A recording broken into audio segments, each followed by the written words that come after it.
My dress of darling এর season 2 এর 2 নম্বর এপিসোডে আপনাদের স্বাগতম। তো এপিসোডের শুরুতে আমাদের দেখানো হয় নোয়া বলে, মারিন আর গোজো তোমরা কি একে অপরকে ডেট করছো? আমি তোমাদের দুজনকে অনেকবার একসাথে দেখেছি। বাকি সবাই বলে আমরা অন্যদের বলতে শুনেছি তোমরা দুজন একসাথে অনেক সময় কাটাও। কিটাকাওয়া বলে হ্যাঁ আমরা ঘুরতে যাই। নোয়া বলে তাহলে তুমি আমাদের ডাকুনি কেন? এইটা বলে সে আবারও বলে আমাদের সত্যি করে বলো তোমরা দুজনকে একে অপরকে ডেট করছো? আর গোজো মানা করে দেয় আর গোজোর কাপড়ে ড্রিঙ্ক পরে যাই। এর কারণে কিটাগাওয়া গোজোকে নিয়ে সেখান থেকে বাইরে চলে আসে। তারপরে আমাদের দেখানো হয় গোজো বাথরুমে কাপড় ধোয়ার জন্য আসে। সে মনে মনে বলে আমার মতন ছেলে কিটাগাওয়াকে ডেট কিভাবে করতে পারে?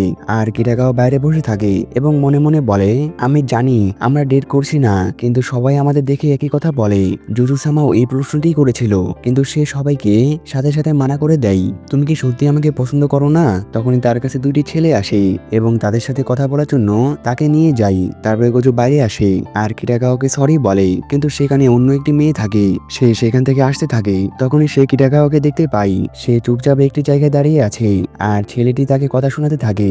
এটা দেখে গোজোর সেই মেয়েটির কথা মনে পড়ে যায় যে তোমরা না থাকলে সবাই মারিনকে বিরক্ত করত।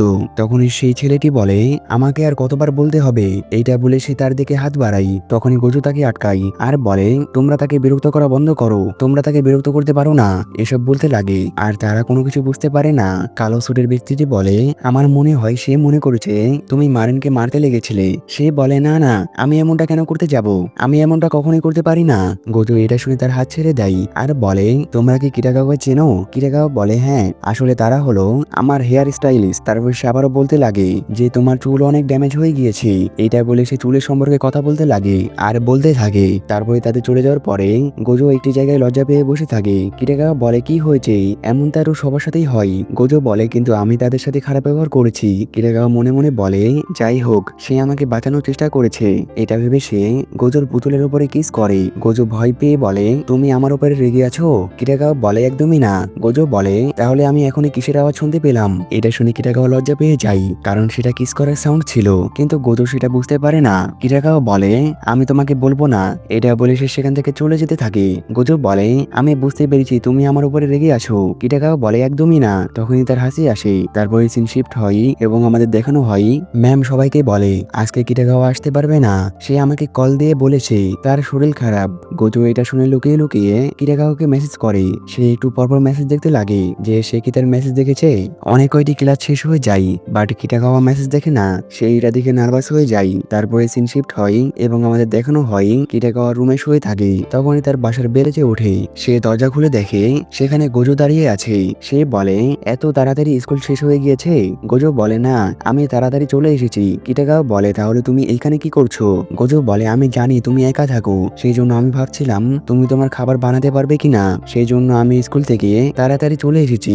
আর তার হাতে বাজারের ব্যাগ থাকে। কিটাগাওয়া তাকে দেখতে থাকে। কিটাগাওয়া তাকে দেখতে দেখতে নিচে পড়ে যায়। তারপরে গোজো তাকে তুলে ভিতরে নিয়ে আসে আর বলে তোমার কাছে কি আলাদা জামা কাপড় আছে? কিটাগাওয়া বলে সেই বাস্কেটের মধ্যে আছে, যে কোনো একটি বেছে নাও। এটা শুনে গোজো বাছাই করতে লাগে আর দেখে সেইটার মধ্যে অদ্ভুত জামা কাপড় রাখা। তারপরে সে একটি বেছে নাই আর বলে কিটাগাওয়া সান তুমি কি এটা পড়তে পারবে? কিটাগাওয়া বলে হ্যাঁ। তারপরে আমাদের দেখানো হয় গোজো রান্না করতে লাগে। তারপরে রান্না শেষ করে সে কিটাগাওয়াকে খাবার খাইয়ে দেয় আর সে গরম খাবার তার মুখে দিয়ে দেয়। এর কারণে কিটাগাওয়া খাবার মুখে নিয়ে ফু দিতে লাগে। তারপরে সে তাকে খাবার ঠান্ডা করে খাইয়ে দিতে থাকে। কিটাগাওয়া খাবার খাওয়ার পরে কান্না করতে লাগে আর বলে আমি মনে করেছিলাম আমি মরে যাব। তারপরে গোজো তাকে ওষুধ খাইয়ে দেয় এবং বলে এখন তুমি একটু ভালো অনুভব করবে। এটা বলে সে যেতে লাগে। তখনই কিটাগাওয়া তাকে ধরে। এটা দেখে গোজো সেখানে বসে পড়ে এবং কিটাগাওয়া তাকে ডেকে ধন্যবাদ বলে। তারপরে সে গোজোকে ডাকতে থাকে। তারপরে সিন শিফট হয় এবং আমাদের দেখানো হয় কিটাগাওয়ার শরীর ভালো হয়ে যায়। তারা কথা বলতে থাকে। তখনই তাদের বাসার বেল বেজে ওঠে। বাইরে কিটাগাওয়ার সব ফ্রেন্ড থাকে। তারা তাকে ডেকে বলে মারিন আমরা তোমাকে দেখতে এসেছি, তুমি কি করছো? আর তাদের আওয়াজ শুনে গোজো নার্ভাস হয়ে যায়, কারণ নোয়া মনে করে তারা দুজন একে অপরকে ডেট করছে। তারা সবাই তাদের একসাথে দেখে নিলে নিশ্চয়ই ভাববে তারা ডেট করছে। গোজো তাকে বলে আমি তোমার বারান্দায় লুকাচ্ছি। কিটাগাওয়া বলে কিন্তু কেন? গোজো বলে আমি আজকে তাড়াতাড়ি চলে এসেছি, তো তারা যদি আমাকে এখানে দেখে নেয় তাহলে অন্য কিছু ভাববে। এটা বলে সে বারান্দায় চলে যায়। কিটাগাওয়া বলে সে আমার পুরো খেয়াল রেখেছে, তো সে এখানে থাকলে ভালো হতো। তারপরে তারা ভেতরে চলে আসে আর গোজো বাইরে বসে থাকে এবং কাঁপতে থাকে এবং কাঁপতে কাঁপতে বলে কিটাগাওয়া অনেক উপরের ফ্লোরে থাকে, সেই জন্য এখানে অনেক ঠান্ডা। তারপরে সিন শিফট হয় এবং আমাদের দেখানো হয় কিটাগাওয়া এবং গোজো অ্যাকোরিয়াম দেখতে আসে। আসে এবং সেটা তাদের অনেক ভালো লাগে। তখনই কিরাকাওয়া দৌড়াতে লাগে আর বলে আমি আরো অন্য কিছু এবং পেঙ্গুইন দেখবো। আর গোজো তার পিছে পিছে দৌড়াতে থাকে। কিরাকাওয়া দৌড়াতে দৌড়াতে দেখে একটি মেয়ে একটি জায়গায় বসে আছে। সে সেটা দেখে বলে সুবারু হাতসু সেগাওয়া ফ্রম কসলাভ। সে তাকে দেখে অনেক খুশি হয়। তারপরে আমাদের কসলাভের সম্পর্কে বলা হয়, যারা স্পেস আইডিয়ালস কমিক্স লাভার তাদের ছোট করে কসলাভ বলা হয়। তারপরে কিটাগাওয়া তার সম্পর্কে অনেক কিছু বলে। তারপরে সে বলে আচ্ছা সরি, আমি অনেকক্ষণ ধরে কথা বলছি, আচ্ছা কি হয়েছে? সে বলে আসলে আমার স্কার্টের হুক হারিয়ে গিয়েছে। এটা শুনে কিটাগাওয়ার গোজো সেটা খুঁজতে লাগে। সে বলে তোমাদের এটা করার দরকার নেই। তারা বলে কোনো সমস্যা নেই। তারপরে তারা সেটা খুঁজে পায়। সে তাদের ধন্যবাদ জানায়। তারপরে কিটাগাওয়া বলে আচ্ছা আমি কি তোমার নাম জানতে পারি? সে বলে আমার নাম হিমেনো আমানে। কিটাগাওয়া বলে তোমার নাম অনেক সুন্দর, আমি হলাম মারিন। গোজো বলে আমি হলাম ওয়াকানা গোজো। সে তাদের দেখে বলে মারিন জান এবং ওয়াকানা কুন তোমরা কি প্যারেন্টস? গোজো বলে আমি আর কিটাগাওয়া একই ক্লাসে পড়ি এবং আমি তার ড্রেস তৈরি করি। এটা শুনে আমানে বলে সে এখনই তার আসল নাম ধরে ডাকলো, কিন্তু তার কোনো কিছুই মনে হয়নি। কিটাগাওয়া বলে আমানে সান তোমার যদি কোনো প্ল্যান না থাকে তাহলে আমরা কি ছবি তুলতে পারি? সে এটা শুনে খুশি হয়ে হ্যাঁ বলে দেয়। তারপরে সে বলে কিন্তু আমি পারবো না, আমাকে ক্ষমা করো, আজকে আমি বাসায় যাচ্ছি। এই ড্রেসটি পরে থাকলে আমি সুবারু সানের ইমেজ নষ্ট করে দিব।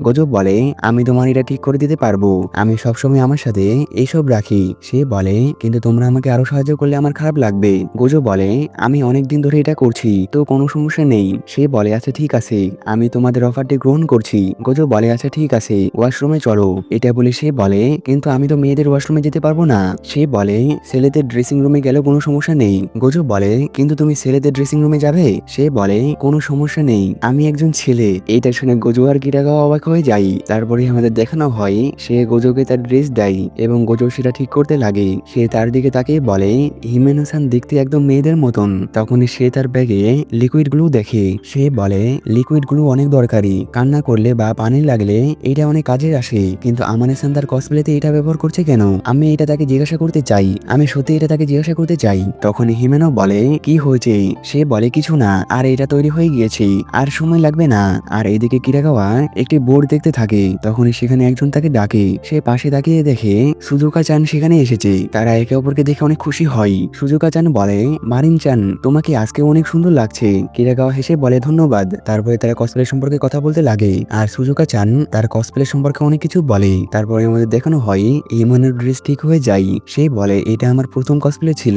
আর কিরাগাও তাদের কাছে আসে। ইমনও তাদের ধন্যবাদ জানাই। তারপরে গোজো তাকে সাহস করে বলে আমি তোমার ব্যাগের লিকুইড গুলো দেখেছি, তুমি সেটা কিভাবে ব্যবহার করো? সে বলে আমি এগুলো আমার ছোট ছোট লোম লুকানোর জন্য ব্যবহার করি, যেন আমি মেয়েদের মতন দেখাতে পারি। তারপরে সে তাদের সেটার সম্পর্কে বলে এবং তার ইনস্টাগ্রাম আইডিও দেখাই। তারা তাকে দেখে অবাক হয়ে যায়। কিরাগাওয়া এবং হিমেনো ছবির পোজ নিয়ে কথা বলতে থাকে আর গোজো একটি ছবি দেখে অদ্ভুতভাবে দেখতে লাগে। হিমেনো বলে কি হয়েছে? সে ছবি দেখে বলে তুমি চেস্ট এরকম কিভাবে করেছো? কিরাগাওয়া বলে হলি মেলেন্স। গোজো বলে তুমি ছবিটা দেখো, এটা একদমই রিয়েল মনে হচ্ছে। হিমেনো বলে তুমি ইরিত বাদেও বুবস লাগাতে পারো, এগুলা কিনতে পাওয়া যায়, তুমি কি দেখতে যাবে? গোজো নার্ভাস হয়ে যায়। তখনই কিটাগাওয়া বলে চলো বুবিস দেখতে যাই। আর এর সাথে এই এপিসোড শেষ হয়ে যায়। আর এর সাথে এই এপিসোড এখানেই শেষ হয়ে যায়। ভিডিওটি কেমন লেগেছে কমেন্ট করে জানাবেন আর ভিডিওটিতে একটি লাইক করে দিবেন। দেখা হচ্ছে নেক্সট ভিডিওতে। আল্লাহ হাফেজ।